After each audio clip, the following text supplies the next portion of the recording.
The next talk will be from Antonia Hams, and her talk will be about BrainPrint capture stage-specific lateral shape asymmetry in autoimmune limbic encephalitis. The stage is yours. I tried to practice already beforehand. Still didn't really work out very well.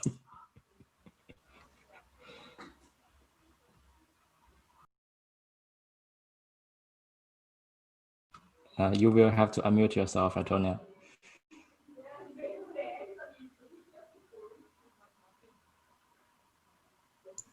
Yes, great. Okay, now can you all hear me? Perfect. Perfect, okay. Yes, so I will talk about limbic encephalitis, as you have already said, thank you.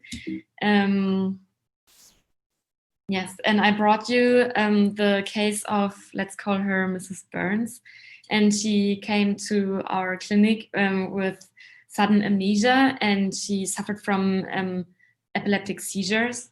And when we examined her blood, we found LGI1 antibodies, which are antibodies against the structure in the brain, in the limbic system.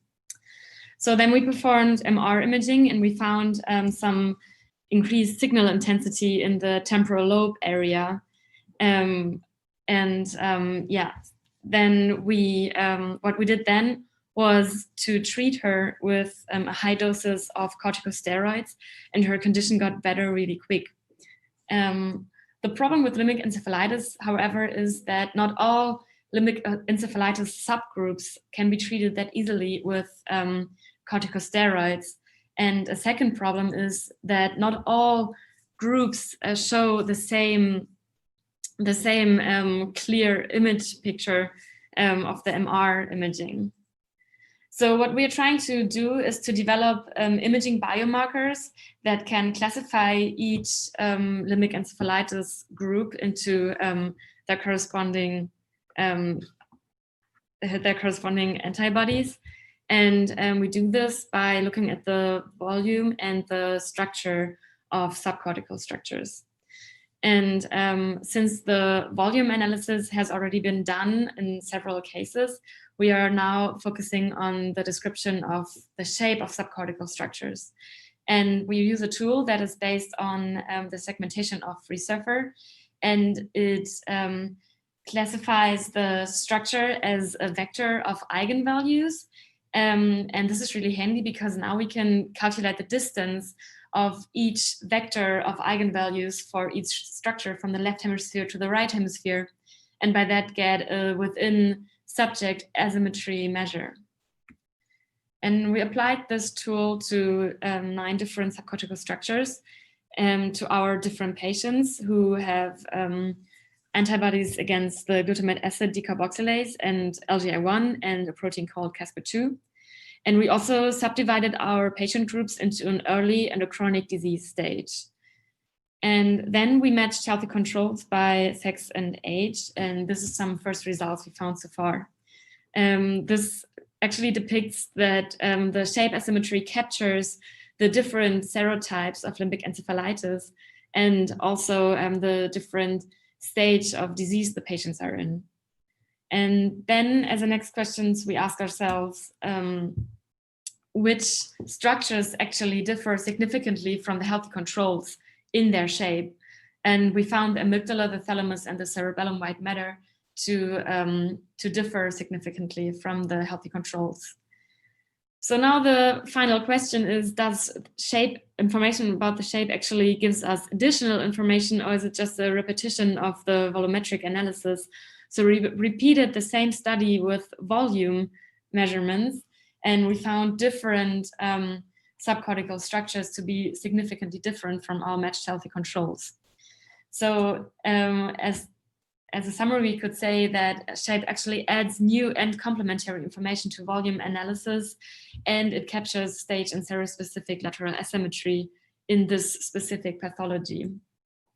So now our goal is to combine all this information about the morphometry so that we can actually classify our patients correctly and then treat them with the according therapy.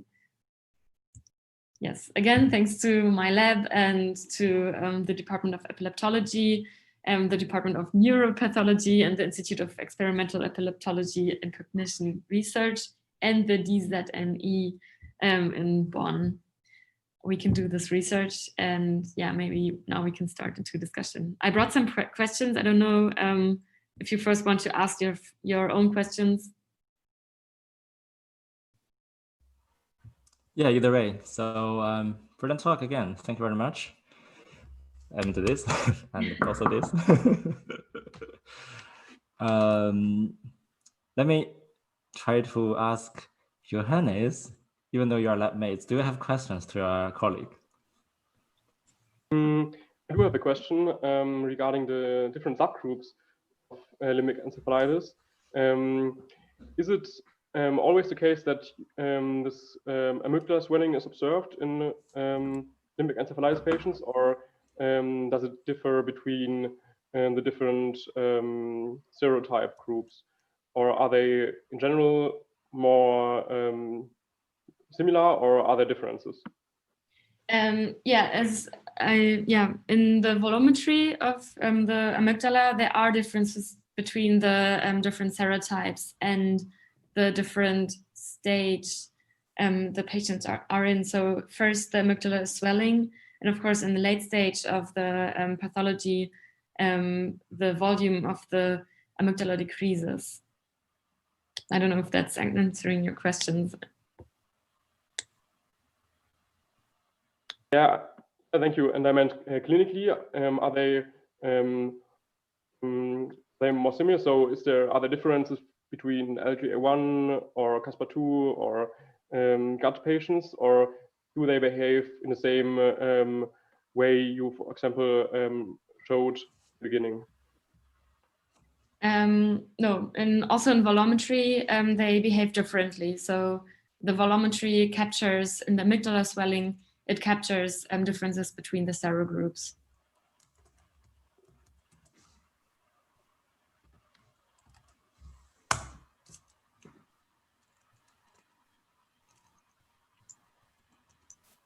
Yeah, great. I guess that's the questions from your colleague, Johannes.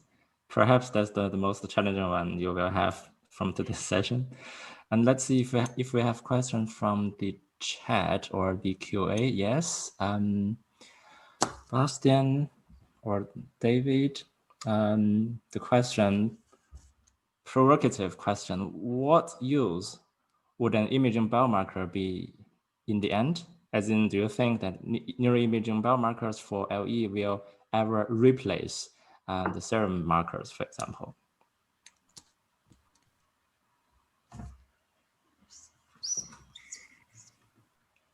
I think the question is perhaps about the precision or accuracy, if you want to use the biomarker or the marker to try to classify and then eventually to treat patients.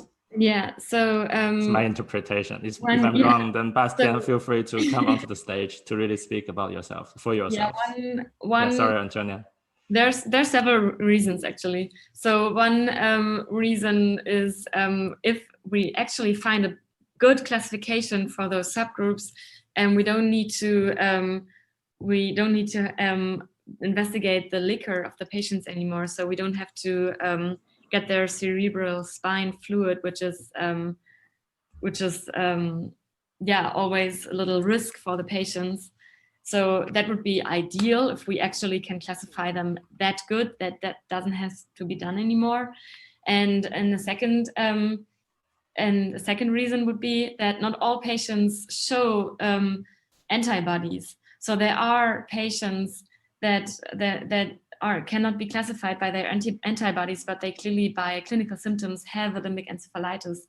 So we are hoping to find a correlate in the shape and volume analysis that can classify our patient groups according to the therapy, so that we can apply the correct therapy in the end. Yeah, great. I guess this is the idea of personalized healthcare or personalized treatment, right?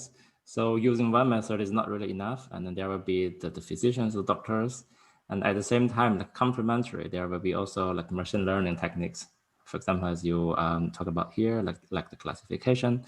And then all of them, if they really reach some kind of agreement, then that's perhaps an easy treatment because there is no disagreement. But if there are some disagreement, I always wonder about this question. So if the doctor says one thing, if your statistics or data says another, so how do you use your expertise or domain knowledge to resolve this challenge or difficulty or discrepancies? Yeah, that's a really interesting question. I would say it's a little bit philosophical, nearly. So Johannes, also feel free to join in this question. So I cannot answer the question, but I can maybe give my opinion on that, because until now, since I would say that the experience of physicians weighs really heavily, and especially in this case of limbic encephalitis, the classifier that we have not yet developed. Of course, we cannot apply it. So until now, we are dependent completely on what the physicians decide and say. However, there's other classifiers that are really good and that are sometimes maybe even better than the decision of physicians. So my opinion is that that data-based decisions, or the data maybe in future actually beats physician knowledge, but that's just my opinion. So I'm open for critique. This is indeed a challenging question, and we are happy to hear about different opinions, I believe. So Johannes, what's your opinion? I can also just share my opinion, but I think that the combination of both will make it, because I think there should always be a person behind deciding important questions. But on the other hand, I would expect that an informed doctor who have seen, for example, the results of a morphometric study will make the best decision. So I think the combination of both is maybe the best model for the future. But of course, to reach this, I think most have to be done in getting better tools. So I think we should focus on that the most. Yeah, that's great. Also, thank you for sharing your opinion. And just specific to this specific analysis that Antonia just presented. So this type of analysis, how easy that can be implemented, for example. So if you are not, if the patient doesn't go to University Hospital Bonn, instead she goes to Hamburg, for example, and then there's another doctor, and the doctor wants to use this analysis, and that's the researcher there or the physician there has to contact you to use your expertise, or they can simply use some package or toolboxes to see to simply implement the analysis that you presented. Well, so the toolbox we're using is by the lab of Martin Reuter. I had him here in my. Yeah, feel free to share the link, of course. Yeah. Yeah, so on the right side, and his group developed this toolbox, and I think it's really easy to you just have to sign up for the toolbox, and then you can kind of put in any T1 weighted image and for the segmentation on FreeSurfer, and then do the analysis of the surface. So you don't have to be in Bonn to do that. You can just sign up at the webpage of BrainPrint to. Okay, that's encouraging. Yeah. Okay. Great. Thanks. Are there any more questions from the audience, from Johannes?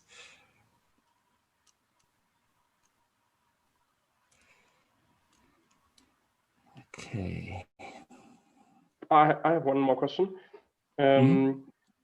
Regarding those patients who are not classified into one zero group, is there a data set in our clinic, and have you already looked on them in your analysis, Antonia? I haven't included patients that were not classified in one serogroup yet. I think that would be a next step when we find similarities in the groups of the antibody groups that we know. And as a next step, you could look into patients where no antibodies have been found and where limbic encephalitis is just an idea, but has not been verified completely, because there are no antibodies, and without the antibodies, it's really hard to say that the patient suffers from limbic encephalitis. Great, thank you. And then perhaps one last question from my side. I asked this already to Johannes, the same question. So what's your follow-up, or how do you want to proceed with your project, Antonia? Yeah, so we are looking at more data in the future, because of some patients we have not just 2 scans, but like 5 or 7. So what we are doing next is to look at the longitudinal development of the volumetry of the structures, as Johannes already asked about, for example, the amygdala that is first swelling and then the volume is decreasing. And by looking at that, we want to know a little bit more about the pathology, and also, of course, go on with our classifier so that we can actually try to develop that. Yeah, great, thank you. Perfect. So let's just thank Antonia again for this amazing talk and also for the discussion. I hope that's helpful and insightful. So if you're new here,